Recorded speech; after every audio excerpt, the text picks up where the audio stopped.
Have I got voice now? Voice?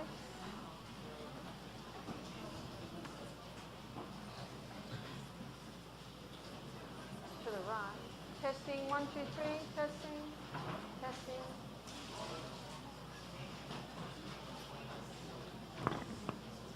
I've only got a little voice, I need a bit of help.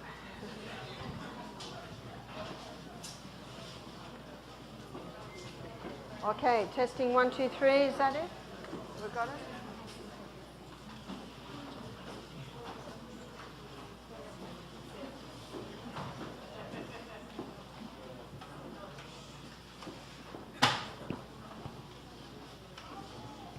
Testing, testing, 1, 2, 3.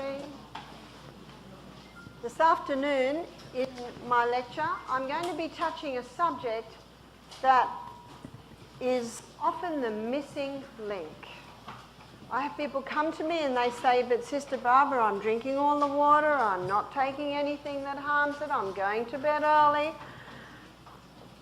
and yet I have some problems. Now, as we enter into this important subject, I'd just like you to pause for a moment while I ask God to come and teach us this afternoon. Father in heaven, thank you so much for this body you've given us. Thank you so much for the tools to bring about healing and reviving as we live in these last days on Earth's history. And now I pray that you'll come close and teach us. For you have said you would send your Holy Spirit to teach us, bring us into all truth. And this is my prayer in Jesus' name this afternoon. Amen. Amen. What I'm referring to as the missing link is a hormonal imbalance. Men and women can both have a hormonal imbalance. What I'd like to look at this afternoon is I'd like to begin by going through some of the symptoms of a person having a hormonal imbalance.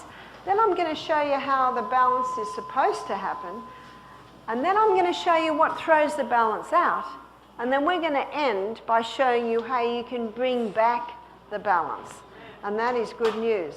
Amen. But let me first of all go through some of the symptoms of a female having a hormonal imbalance. One could be very early periods. Do you know, normally 16 to 18, and we hardly ever hear of such today. We're getting young girls who are beginning to get their periods at the age of 10 and 11. There's something wrong, that is too young. Also very heavy periods, very painful periods. Premenstrual tension, fibroids in the uterus, cysts on the ovaries, polycystic ovarian syndrome. Also lumps in the breast, breast cancer, cervical cancer, uterine cancer. Also heart disease and depression. These are some of the symptoms of a female having a hormonal imbalance. What about a male? Some of the symptoms of a male having a hormonal imbalance can be low sperm count. We've got so many couples today who are having trouble having children. It can be low sperm count in the male, or it could be something in the female. Another symptom of a man having a hormonal imbalance is prostate. We didn't know what the word prostate meant 20 years ago. It's a common name today. It's a hormonal imbalance. Also penile dysfunction, inability to hold an erection. That is very common today. In Australia, the figures are 50% of men over the age of 40 are struggling with this one. Also, too much of the female hormone can cause a man to be effeminate, and too much of the male hormone can cause a woman to be masculine. These are some of the symptoms of men and women having hormonal imbalances. And I'm sure you all experience this at times. I'm flying a lot and I'll look over and I'll think, is that a man or a woman? Sometimes I don't know. And you have another look and you still don't know. Do you know, it never used to be such, did it? So let's have a look at the monthly cycle. And our hormones are made from a very important fat in the body. It's called cholesterol. You know what this means? If someone doesn't have enough cholesterol, they're going to have hormonal problems. From cholesterol, your body makes pregnenolone. Pregnenolone is a hormone. And from pregnenolone, our body makes progesterone. Now, progesterone is a key hormone, as you'll see as we go through this. It's called a key hormone because from progesterone, estrogen is made. And from progesterone, testosterone is made. Estrogen is often called the female hormone. But it is true that men and women both have progesterone, both have estrogen, and both have testosterone. It's the different amounts that we each have. Another hormone made from progesterone is the adrenal gland hormones. So you can see progesterone is a key hormone. Now we're going to have a look at the monthly cycle. It's a 28-day cycle, so we've got 1 here, we've got 14 here, 21, 28. And I'm going to introduce you to the 2 star players in our dance. I'm going to explain it like a dance because it is like a dance. Different players come onto the stage at different times of the month. Progesterone is going to be one of our players, and progesterone's wearing a green dress, and progesterone's nickname in the body is that of happy hormone. What's the old saying? It's happy wife, happy life, is that wrong? Unfortunately, there's some unhappy homes because of an unhappy wife, and the unhappy wife can be because of a lack of this important hormone. The other player in this dance of the hormones is estrogen, and estrogen's going to be wearing a blue dress, and estrogen's role in the body is that of cell proliferator. It causes massive cell growth. It is the estrogen that causes the skinny young girl to develop into a beautiful, shapely woman. So day 1 of the monthly cycle is the day that a woman begins to menstruate. Day 1 of the monthly cycle, progesterone levels are low, or backstage, so to speak. Day 1 of the monthly cycle, estrogen levels are also low, but by day 7 they're rising. By day 11, estrogen is the star player in the dance of the hormones. What effect does estrogen have? Well, let's go to the stage where the dance is played out, which is the reproductive organs of a woman's body. This is the uterus, and these are the fallopian tubes. These are little filaments on the end of the fallopian tube, another fallopian tube on the other side. The ovaries are attached by a ligament, so they're 2 ovaries. This is the cervix, and this is the birth canal. So what effect does estrogen have at this time of the month? Estrogen is causing the blood nest to develop. Remember what estrogen's role is? That of a cell proliferator. Causing the blood nest to develop up. Estrogen is also causing massive cell growth in the ovaries, causing an egg to develop. Estrogen is also causing a form of lubricant to be released in the birth canal. Now, by day 14, a fully developed egg bursts forth from the ovaries. And the little filaments on the end of the fallopian tube grab that egg and pull it up. And the fallopian tubes are ever moving like this, pushing that egg up and up. Now the hole where the egg bursts forth develops a blister. And that blister is called the corpus luteum. Now I've written it in green because corpus luteum is the main site of progesterone production in a woman's body. Can you see the importance of a woman ovulating every month? Because when she ovulates, corpus luteum's made. And when corpus luteum's made, progesterone levels remain as they should, which is balancing all of the others. So with the development of corpus luteum at around day 14, 15, now progesterone levels rise. And estrogen's given the message, no need anymore. We've got our egg, our lubricant, our blood nest. So now estrogen can go backstage. So estrogen levels start to drop.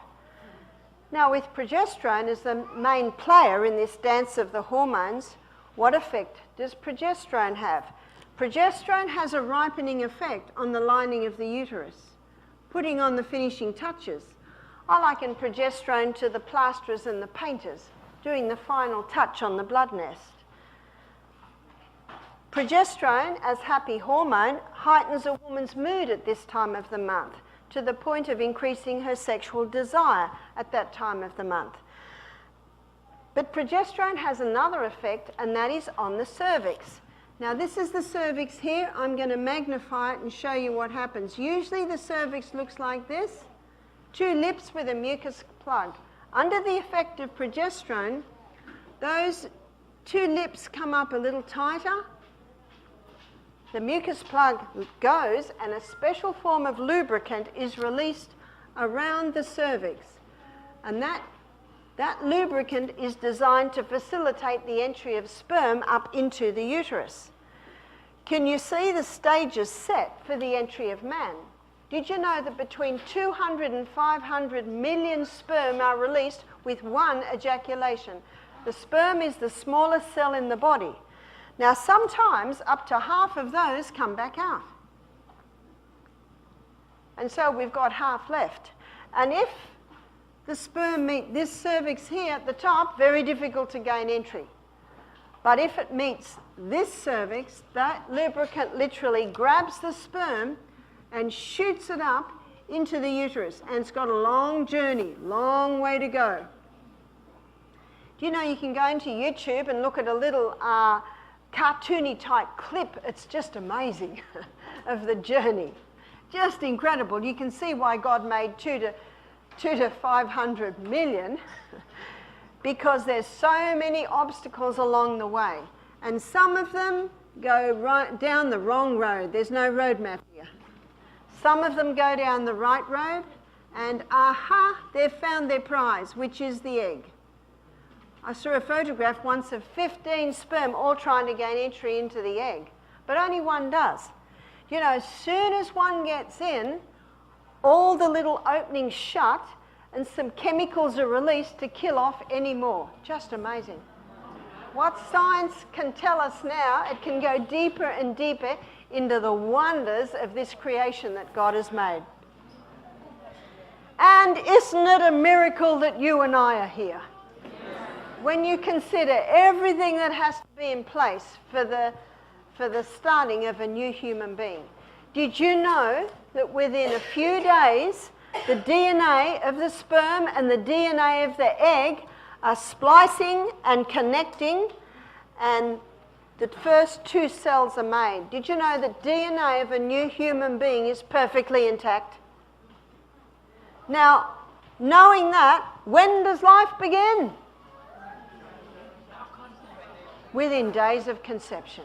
I think there are going to be some little surprise packages on the resurrection morning. Every 7 days, there's another division.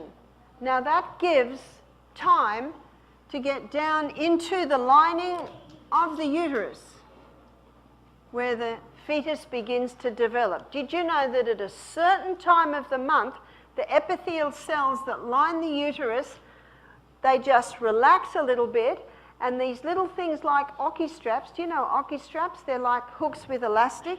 We've got them in Australia. You hook things onto the trailer.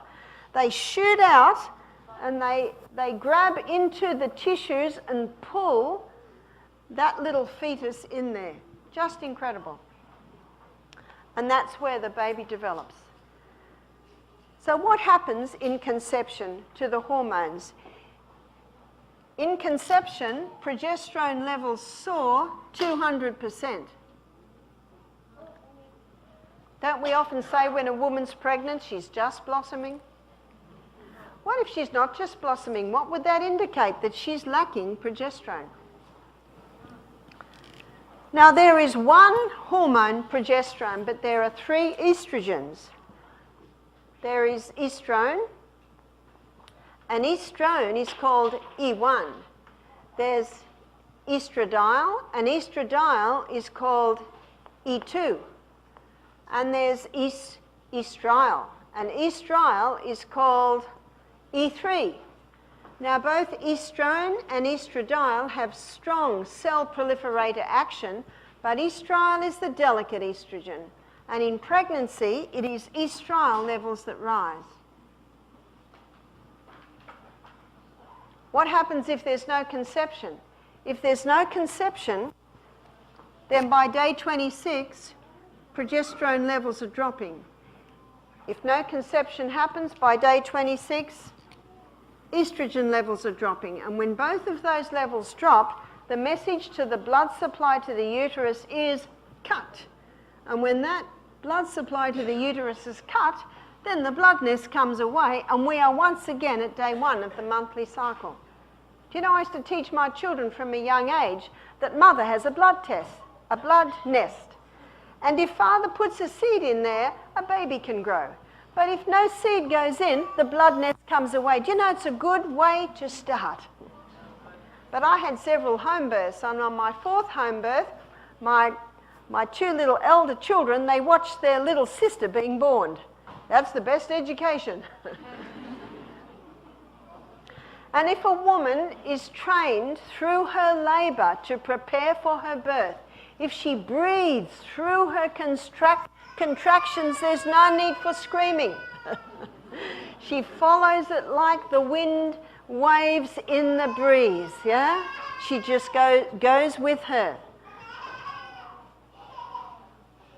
My daughters all grew up in a home where there were no scary birth stories. There were beautiful birth stories. So my 3 daughters all had their babies at home, one in a birth centre, and they all went through their labour. It's labour, it's hard work. In fact, my daughter Emma gave birth to twins, back to front, upside down. I talked to her 20 minutes after the birth. She said, "Mum, it was beautiful." And that's why women need to be educated that this is a very beautiful thing, and they're going to work hard, but they can go with their contractions. Many women have trouble in childbirth because they fear. They fear. And then the muscles fight against the contracting muscles, and they have a terrible time. Now, before I show you what causes the throw-out of hormones, I want to comment on a few things. Sperm is an alien to woman's body, and when sperm enters woman's body, her immune system rises to attack. But when sperm goes through the prostate gland of a man, it takes on an immune suppressant property. And that, otherwise none of us would be here. So the immune suppressant property of sperm knocks back woman's immune system so the sperm can get through. Because I must say, when you've got 2 to 5 million, a few get knocked off even there. But woman's body has memory, and every time her husband's sperm enters her, her immune system rises to attack, and then it says, "Oh, it's husband, let's just stand back." But can you imagine how damaging it can be if a woman has multiple partners? Can you imagine for a brief second how damaging it can be in anal sex, not in God's plan? What about a pap smear? What is a pap smear? A pap smear is a little scrape off the cervix, a little scrape to test for abnormal cells. Let's say a woman has a pap smear, and that night she's intimate with her husband. Her immune system was there to heal the pap smear, but it has to stand back in the presence of sperm. Let's say she's a very sexually active woman, and this is happening 2 nights out of 3. 6 months later, she goes to have a pap smear. They happen to take a scrape on the same spot, and the results are abnormal cells. What caused the abnormal cells? The first pap smear that was never allowed to heal. A woman should be told after a pap smear not to allow her husband to ejaculate into her for 4 weeks. Would it take 4 weeks? Not in a healthy woman. But there are some women that go to bed too late, they don't drink any water, they eat too much sugar, they don't exercise. It would take 4 weeks in that woman. One woman said, "My husband can't wait 4 weeks." I said, "He needs to wear a condom." But the sperm must not enter until that is healed.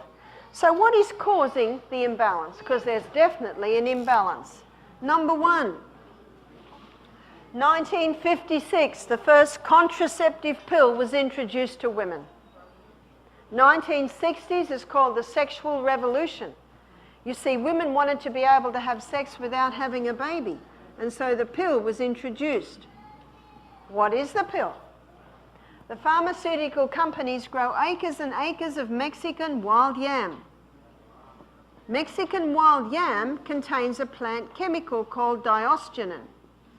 And diosgenin, in a laboratory, can be converted to progesterone. Called progesterone because it has an identical molecular structure to the progesterone that our body makes. But the pharmaceutical company can't patent that. They can only patent something new. So they add a few more atoms in one area and come up with a synthetic estrogen. They add a few more atoms in another area and come up with a synthetic progesterone. Now, these synthetic hormones are in the pill. Do you know, it was about the 1980s that they recognized that straight estrogen causes cancer. In fact, the Australian Health Department have issued a warning: estrogen causes cancer because of its cell proliferation. So from about the 80s, the pill now contains synthetic progesterone. Has that helped? Well, no, because it's progestin or progestone, and it inhibits the uptake of our own progesterone, so it really hasn't helped things. So those synthetic hormones are fed into the biochemical pathway that your body uses to make its own hormones, and it causes a disruption. And the body thinks, what's that? Must be pregnant. So the body stops releasing the egg, and the woman doesn't fall pregnant. For 3 weeks, a woman takes the pill. Body thinking it's pregnant, no eggs released. And then the woman takes a sugar pill for a week and has a token bleed. I've had women say to me, when I travel, I just don't have the sugar pill. I just keep having the pill, and then I won't get a period, and that's so handy when I'm traveling. They don't know. In fact, one girl said, it's like this: buy now, pay later. Most people don't realize. People are suffering because of lack of knowledge. They don't realize what's happening. And the pharmaceutical companies do a good job at protecting their drugs. So you don't know the true story. And of this pill can certainly be said of what is said in Revelation 18:23. And her merchants were the great men of the earth, those drug pushers, those pharmaceutical reps, who deceived all nations by her pharmakia, her magic potions, her drugs. In fact, one writer in Australia stated that men and women have, are, and will continue to pay a very high price for this so-called sexual freedom. In fact, one writer called it the mass murder of millions of women. And you will see that when I begin to tell you the ramifications of this. So can you see what the pill does? It tricks the body into thinking it's pregnant, so it doesn't fall. But let's just have a look at what's happening with the levels. So this is progesterone and this is estrogen, and that's what it should be like in that levels. Month after month on the pill, no ovulation, no corpus luteum. Where's progesterone going? Month after month on the pill with its synthetic estrogen, where's estrogen going? Now we have a problem, sadly too common today, called estrogen dominance, progesterone deficiency. I call estrogen good slave, bad master. The good slave is now the master. And what's the effect? By the way, where's estrogen now? Estrogen with its cell proliferator action, causing massive cell growth in the uterus. There's the fibroids. Massive cell growth on the ovaries. There's the polycystic ovarian syndrome. There are the cysts on the ovaries. That's the cervical cancer. That's the vaginal cancer. Because that's what estrogen does. There's the lumps in the breast. There's the cysts. There's the breast cancer. They're the ladies that cannot lose weight. It's almost impossible to lose weight if estrogen levels are rising, because it's just put it on, put it on. And the weight is put on specifically in the torso. By the way, with this imbalance, where's progesterone?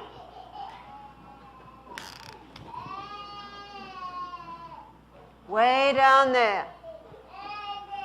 And how does the woman feel a week before her periods? Watch out, she'll bite your head off. One man told me this, he said, for 1 week of the month, he said, my wife's impossible. He said, for the other 3 weeks, she's a nice lady, you live with her. But he said, for that week, he said, I come home, breakfast dishes are still on the table, kids are still in their pajamas, no washing's done. If I say one word, she just loses it. He said, for 3 weeks, I try and prepare her. We talk about it. I try and prepare her for that week. How many people think premenstrual tension's normal? I've got some good news. It's not. By the way, how does that woman feel about herself? She hates it. The baby boomers were introduced to the pill. The baby boomers are in their 60s now. How are they faring? Very difficult to lose weight. Breast cancer. They've got depression. They've got no desire for sex, and when they do have sex, the cells lining the birth canal are tender and it's painful and there's no lubricant. And they are, of all women, most miserable. And they look across at their husband, who's starting to look at his secretary, very sad. Very sad. So the woman goes to the doctor, and something else is happening which is making her miserable. Hot flushes. Hot flushes is too much estrogen causing the capillaries that are in the skin to dilate, causing the blood to rush to the skin. The husband knows because in the middle of the night all the blankets get thrown off, and then 10 minutes later they all get pulled back on again. One lady said, I'm a CEO of a big company. I'm in a board meeting, and all of a sudden the hot flush comes. She said it's very, very difficult. And so the doctor gave her something which stopped the flushes. It's called hormone replacement therapy. Hormone replacement therapy, is that the answer? What is it? More synthetic hormones. And the reason why the flushes stop is because the body thinks, must be pregnant. So it puts its energies into the breast and into the uterus. 6 years later, a lump develops on her breast. She goes to the doctor, she's got breast cancer. The doctor takes her off hormone replacement therapy immediately. Why? He knows. So you say to the physician, why do you do it? Why do you put the woman on if you know? He says, well, she was suffering and it brought her relief. That is true. But you ask the woman, what would you like, breast cancer or hot flushes? What will be the answer? Bring on the flushes, I'll get a fan. Huh? He said she was suffering and it brought her relief. That is true. And he said, not every woman will get breast cancer. That is true too. But I'm not interested in playing Russian roulette with my life. I feel sorry for the doctor because he does not know an alternative, because the pharmaceutical companies hold a large piece of the pie in what the doctors are taught. They spend a lot of time studying drugs. Did you know that in the 1850s there was a medical school in New York where you could be trained to be a medical doctor without drugs? Wouldn't that be nice? What about the daughters and the sons of the baby boomers? What about the daughters and the sons who were born after the woman was on the pill? Well, these are the sons that are effeminate. And it's big in Australia. I think it's big here too. And in many circles, I can't even speak of that one. These are the young fathers who are having trouble with their sperm count. These are the young fathers who are having trouble holding an erection. I know a nurse who has a clinic. He said, we had a young man come to us, 21, wanted help for his wedding night. You know, the curse causeless shall not come. Also, the prostate problems are rising. You see, high estrogen causes high testosterone, and high testosterone can be converted into a very irritating type of testosterone that causes inflammation of the prostate gland. What about the daughters of the baby boomers? These are the young women who are dying of breast cancer in their 30s and 40s. These are the young women who can't fall pregnant. These are the young women with fibroids in the uterus, cysts on the ovaries, polycystic ovarian syndrome, endometriosis. Endometrium is the tissue that lines the uterus. When there's too much estrogen, that tissue starts to wander all through the abdominal wall. And when these levels drop and the blood nest comes away, they bleed, but they've got nowhere to go. And that causes excruciating pain. One young girl said to me, she's 25, she said, my doctor told me that I've got an endometriosis and I'll be all right when I go through menopause. 25 more years of suffering? But there is hope. God is very good. Because the balance can be restored when the right conditions are given. But there are some people who've never been on the pill or HRT. There's more. What causes a chicken to be fully developed in 5 weeks? Growth stimulants. It's against the law in Australia now to give the chicken growth stimulants. So now they just genetically modify the chicken to produce more estrogen. And if the human eats that chicken or the egg that comes out of that chicken, what happens? We had a guy do our program, he's about 35. He said, I've got 2 mates. One's 6'4", the other's 6'6", and their father owns a chook farm. Well, you call it chicken farm, don't you? In Australia, we call adult chickens chooks, but chickens, I'll just say chickens. Yeah. Where did that hide come from? Especially when he's got a 5'2" mother and a 5'9" father. Where did the 6'2" and the 6'6" come from? It's the chickens, it's the growth stimulants. So this is also causing young girls to develop too soon. Young girls to develop very large breasts. This is also happening. What about fish? Are fish safe? Well, when you've got 80% of women on pill or HRT, they go to the bathroom, the sewage goes out to sea, the fish feed on the sewage. We're getting female fish with male tendencies, male fish with female tendency. And you know what the Bible says? The whole creation groans under the curse of sin. So meat. What about the cattle? Well, you know what God meant cattle to eat? Grass. Is that right? But in Australia, I think America too, they give them pellets, and the pellets have all sorts of things in them, and often growth stimulants. I had a cattle farmer's wife do our program. She said the pharmaceutical companies knock on our door once a fortnight. Her merchants were the great men of the earth, is that right?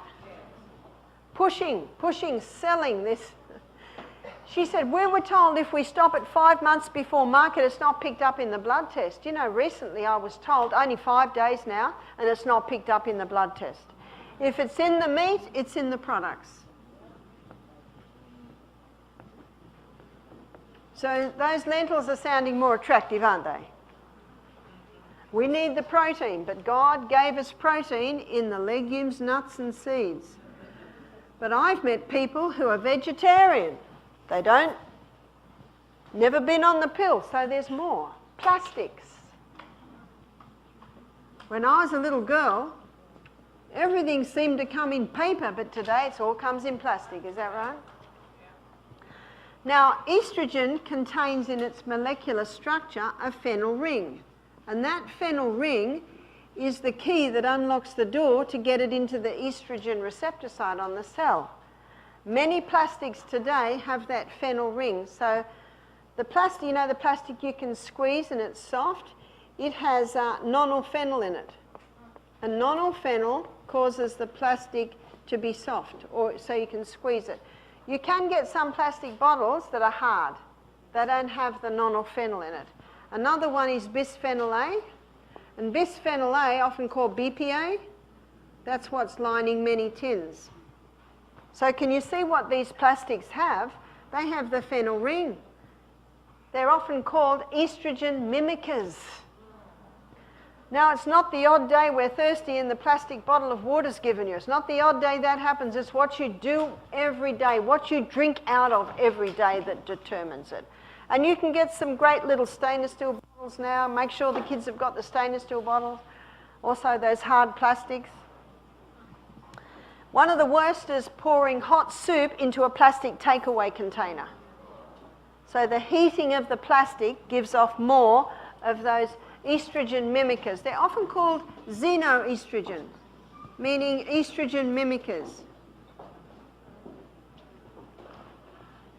There's another hidden place these plastics can come, and that is clothing.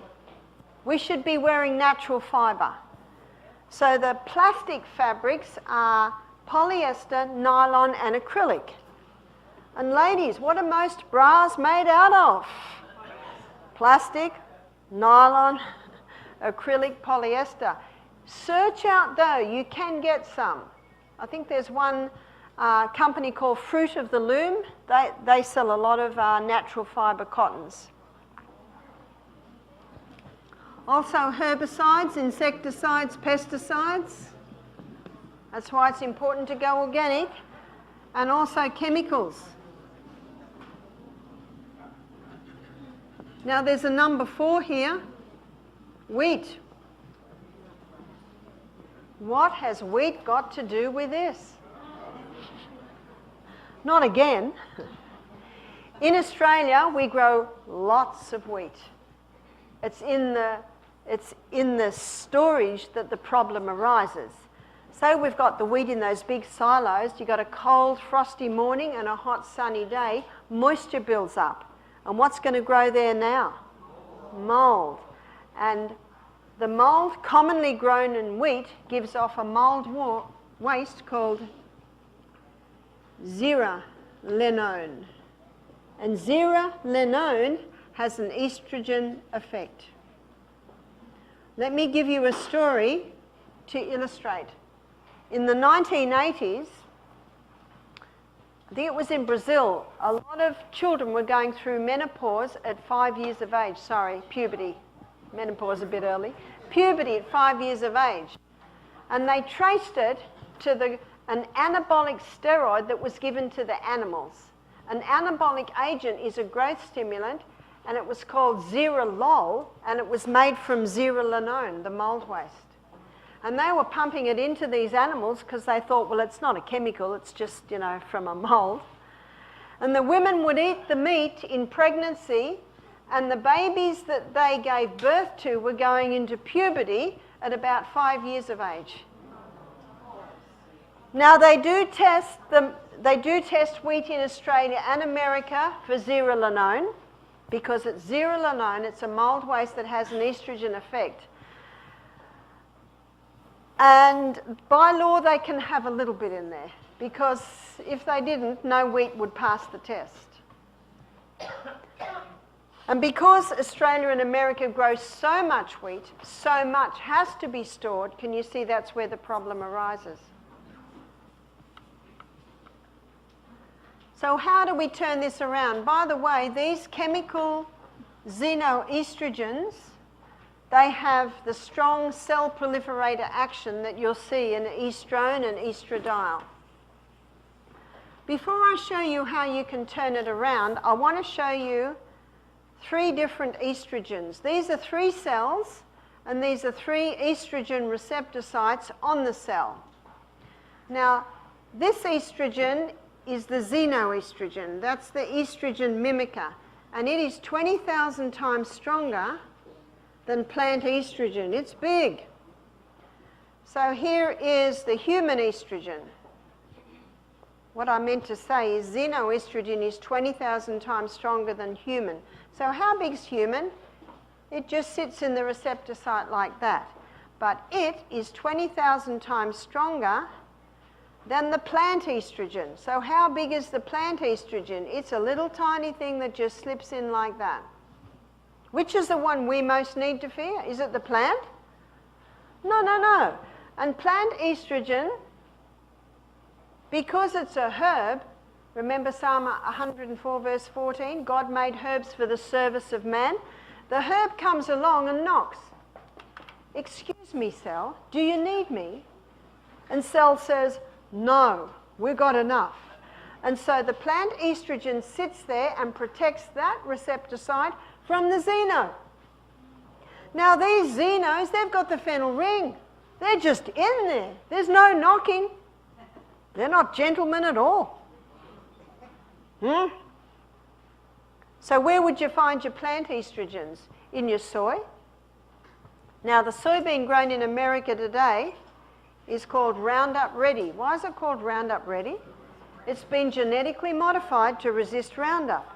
And one farmer told me that 5 times before market, or harvest I should say, that field is sprayed. All the weeds die and the soybeans keep growing. It's scary, isn't it? Now that is a dangerous soybean.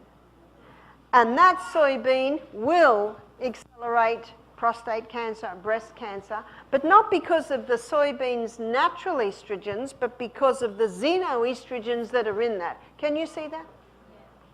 A friend of mine did a thesis on soy, and people ask her all the time, tell us the soy story. She said, it's really simple. God made it good, man mucked it up. End of story. Can't we say that with quite a few things?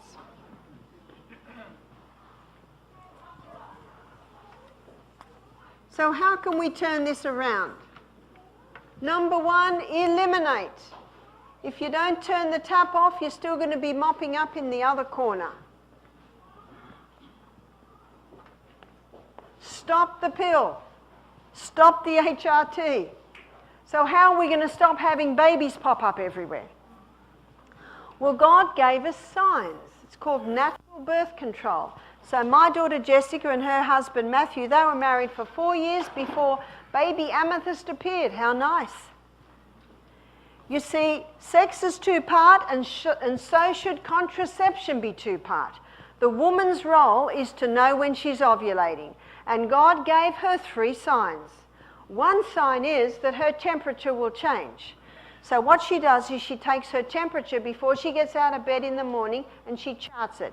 And she will find that her temperature will do this. It'll drop and then it'll go up onto a higher plane, and that is her sign that ovulation has begun. An ovulation will usually begin around day 14, but that allows her to define whether it's 15 or 13. That's one sign. Best thing a woman can do is make a chart like a graph. The second sign is that her vaginal mucus will change. When estrogen's high, it's not as profuse and it's more white and thick. When progesterone is high, then it is clear, stringy and more profuse. And as she tests it every single day, she will start to see the changes. The third sign is that her cervix changes. Now at first a woman has got nothing to compare it to, but if she tests her cervix every single day and charts it, as the weeks and months go by, she will see that those 3 signs will come together for a certain time in the month. Most women will ovulate this week here. And when a woman is ovulating, she can say to her husband, I am not safe. So she's safe here, not safe, safe. And so when she is not safe, her husband can either wear a condom or master the art of withdrawal. Apparently the Italian men used to pride themselves in not getting their women pregnant because they had mastered the art of withdrawal. So can you see that God has natural birth control? Obviously, these don't work if people are under the influence of alcohol, under the influence of drugs. And of course, we know that that's not in God's plan. My daughter Jessica, she says it like this. She said, when a girl is born, she is born with a jewel. And she's to sacredly guard that jewel. She's not to let anyone take it. And on her wedding night, she is to present her jewel to her king, who has just pledged to lay down his life for her. Isn't that the way it should be? And how often a robber comes along and steals her jewel? But God is so good because he can cleanse and purify us at any stage.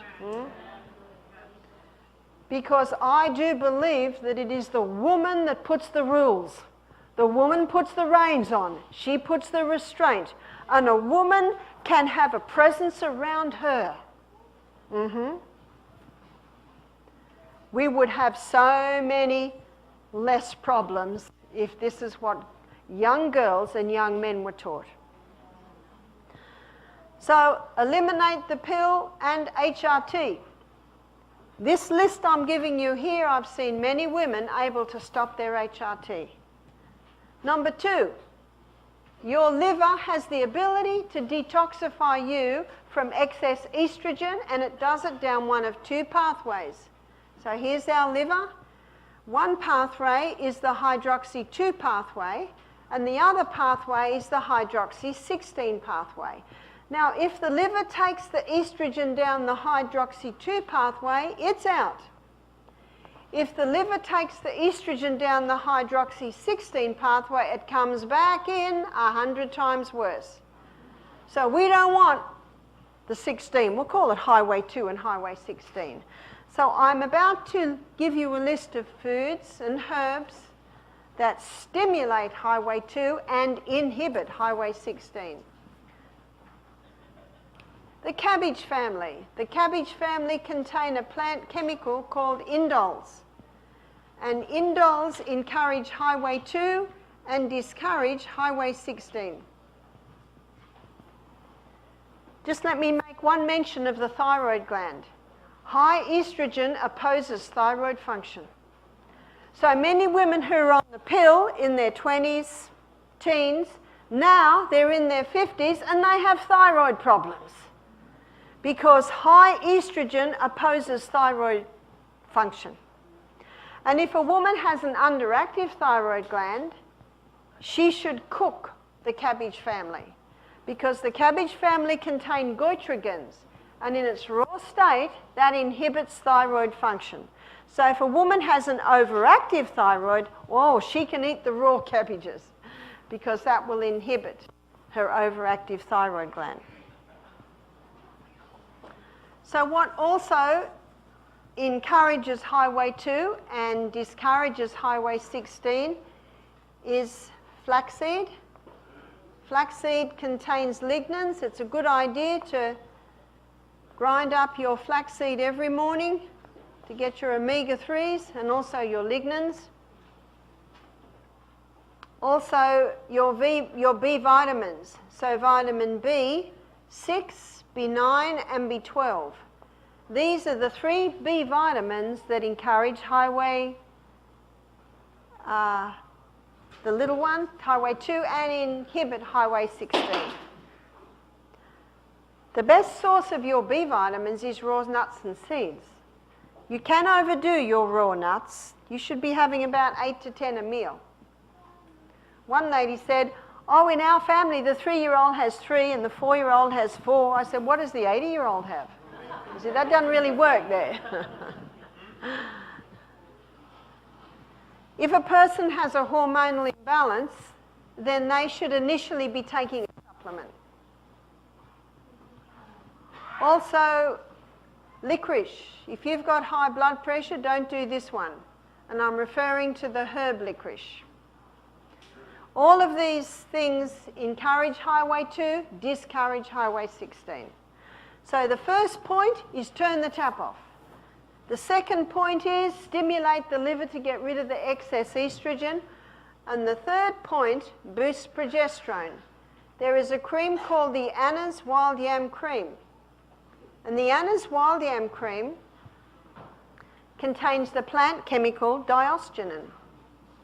And when that yam cream is applied to the skin, then the fat cells take it up. It stimulates the pathway that your body uses to make its own progesterone. And when you boost progesterone, you automatically balance the other hormones. Can you see that? One lady said, well, I tried this cream and it didn't work. I said, how long did you try it for? She said, 2 months. Well, let me show you what's happening in 2 months. So this is the imbalance. Wrong colour. That's the imbalance. After 2 months, we're about there. Where do we want to be? We want to be there. So ideally, a woman will apply the Anna's Wild Yam Cream for 1 year. What she does is she puts the tip of her finger in just past the nail bed, and she applies it to the inside of her arms 1 time, inside of thighs another time, chest another time, abdomen another time. And she does it for 3 weeks of a month. So she does it for the 3 weeks when she is not menstruating, the 3 weeks where the progesterone levels are highest. So a woman will stop when she's menstruating. If she's not menstruating anymore, she just stops for 1 week a month. She just chooses the week. Some women prefer to choose the last or the first week of the month. Where can you get Anna's Wild Yam Cream? It's an Australian cream. Eden Valley Health Retreat sell it now, Wildwood Health Retreat sell it, and Living Springs Health Retreat sell it. My daughter Emma sells it, and she lives in Wisconsin. So there are a few places that you can get the Anna's Wild Yam Cream. I met a young girl when I was teaching in the Bronx a few years ago. She had her periods at 9. She'd developed breasts at 8. She was put on the Anna's Wild Yam Cream. I met a 90-year-old woman who was on the Anna's Wild Yam Cream for osteoporosis. You see, progesterone boosts bone-building cells. So if you're between 9 and 90, I've seen women get off their antidepressants by going on the Anna's Wild Yam Cream, implementing those 8 laws of health, little by little boosting the happy hormone, then little by little they can reduce their antidepressants. I've seen women conquer thyroid problems by boosting progesterone to get that estrogen down again. I've seen people gain strength in their bones by going on the Anna's Wild Yam Cream. Most people don't go on long enough, or sometimes people will go on it, but they'll still be having their coffee and they'll still be having their sugar, and that's enough to throw it out. So this is a woman. What about a man? A man is not cyclic, so he doesn't stop. And he only uses the tiny little tip of his finger to apply it. Why would a man apply it? A man would apply it for prostate problems. A lady and her husband did our program, and this man was having 3 monthly injections for prostate cancer. He had developed breasts and he was having hot flushes from the hormone injection. He made a decision to implement the 8 laws of health. He started to go to bed earlier, drink more water, started to stop his coffee, implement an exercise program. See, they're the true remedies. You've got to lay that foundation. And he began to apply the cream. You see, there is a cream that you can get for men. It's called His Cream. It is the Anna's Wild Yam Cream, but it also contains some specifics for men prostrate. The wife emailed me 10 months later. She said, he's lost weight, the breasts have gone down, he has no more flushes, because he also made a decision to have no more of that monthly injection. She said his testosterone levels are the best they've been for years. What I love about this cream is it works with your body's own healing mechanisms. It's just giving the body what it needs to bring back the balance. Now in America, you can buy a progesterone cream off the shelf. In Australia, it's illegal to sell it, and it's illegal to even prescribe it unless you're a doctor. But every year when I come to America and I meet women who've been on the progesterone cream, they've been on it for years and it's not doing it anymore. You know why?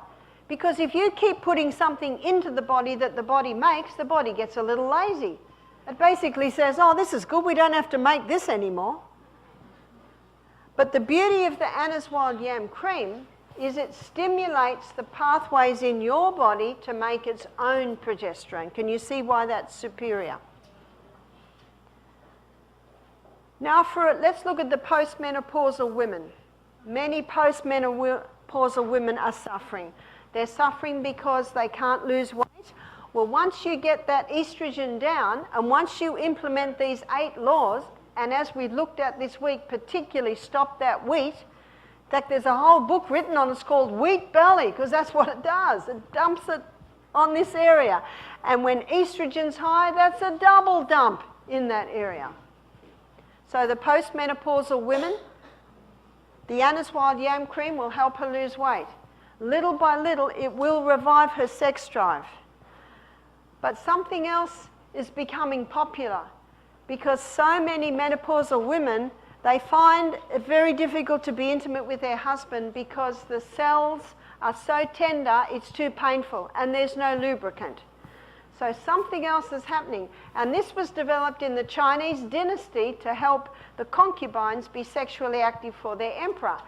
And they're finding that these are helping. They're called yoni stones.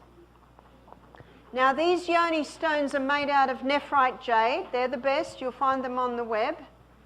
And the nephrite jade is like a dense marble. And it's the best. And these yoni stones, I'll draw it up here so that everyone can see it, has 3 sizes.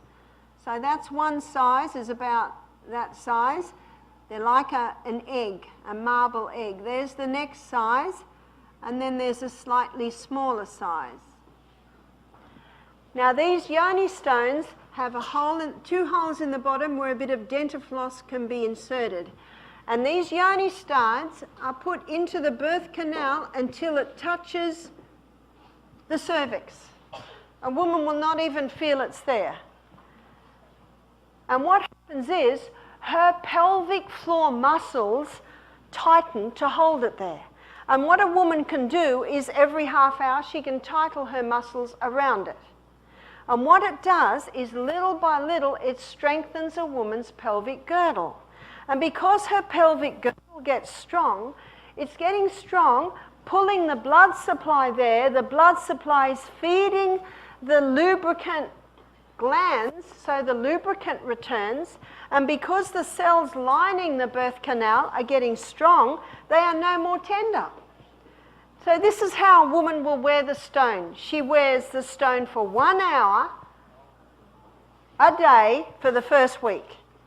2 hours a day for the second week, 3 hours a day for the third week, 4 hours a day for the fourth week.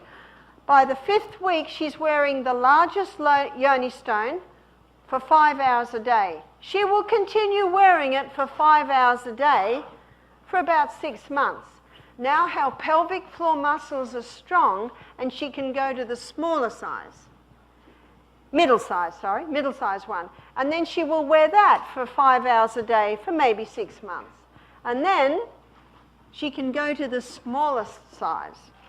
Now I want to tell you some feedback that I have been getting. My daughter Jessica, she had a home birth and her midwife's 56 and had a prolapse of the vagina. You would be shocked at how many women have this.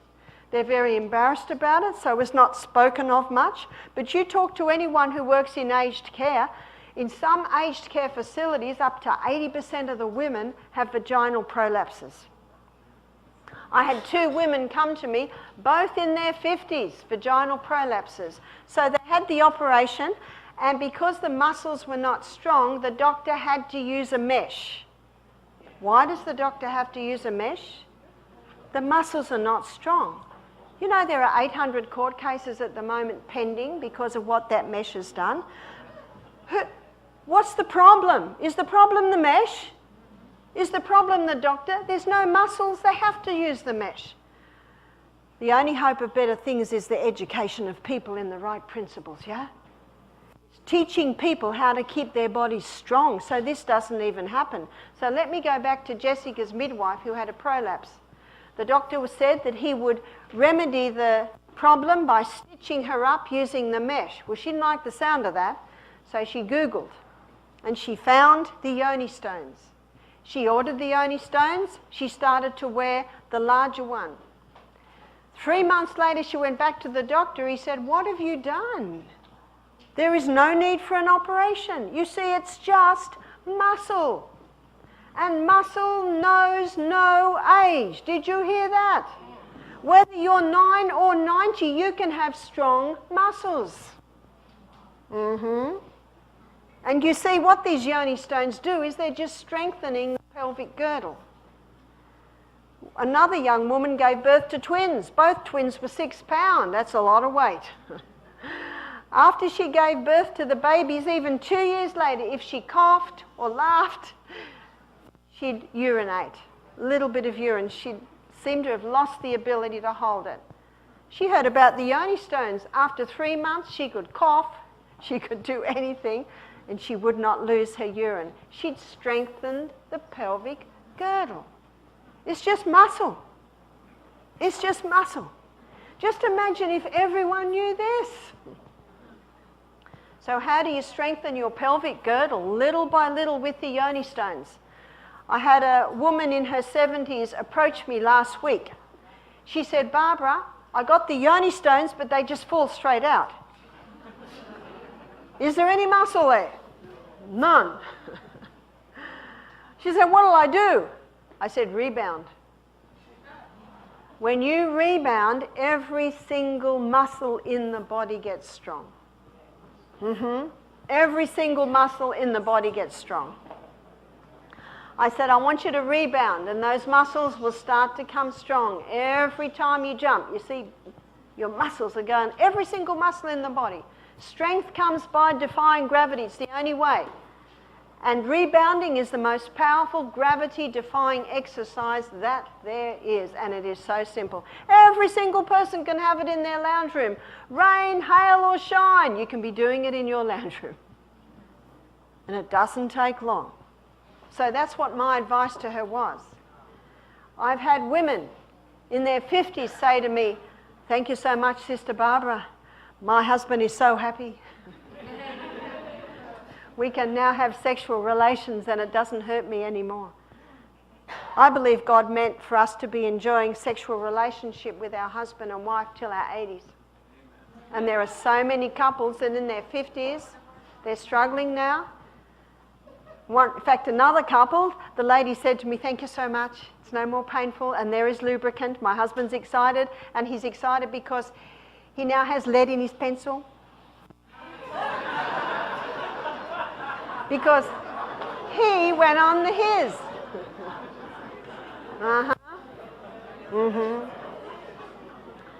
Have you ever had a look at the training schedule of Olympian athletes? It's pretty rigorous, isn't it? Well, we're training for something more important, and that is life. And God's workers are few because so many have gone down. And they're not even what I'd call old. When I was 20, I thought 40 was really old. When I was 40, I thought 60 was really old. Now I'm 60, I don't know what I think of 80. Muscle knows no age. You see that? So we must be exercising every day. We must be walking. We must be cycling. We must be rebounding. We're training for the master. Training for the master. How many people retire and say, well, I've worked long enough, I'm stopping, and what happens? Their bodies deteriorate. Do you know God wants the retirees? Huh? Because in your 60s, you have wisdom and you have experience that the work needs. But many go down because physically they are not fit. So we need to start getting the body into good working order. It's time to go into training. Know you not that they that run in a race run all? It says in 1 Corinthians 9:25, I think it is. Know you not that they that run in a race run all, but only one receives the prize? Therefore so run that you might receive. Every man that strives for the mastery is temperate in all things. Now they do it to obtain a corruptible crown, we an incorruptible. Oh, look at the prize before us. I therefore so run, but not as uncertainty. So fight I, but not as one that beats the air. I keep under my body. Did you hear that? I bring it into subjection. After what you heard this morning, now you can say, settle down. Go, no, you're not having that. If someone thinks you're mad because you're talking to yourself, just smile. No, back. No. I keep under my body. I bring it into subjection. If by any means, when I have preached to others, I myself may be a castaway. It is time to rise. It is time to get our bodies physically fit to work for the Master.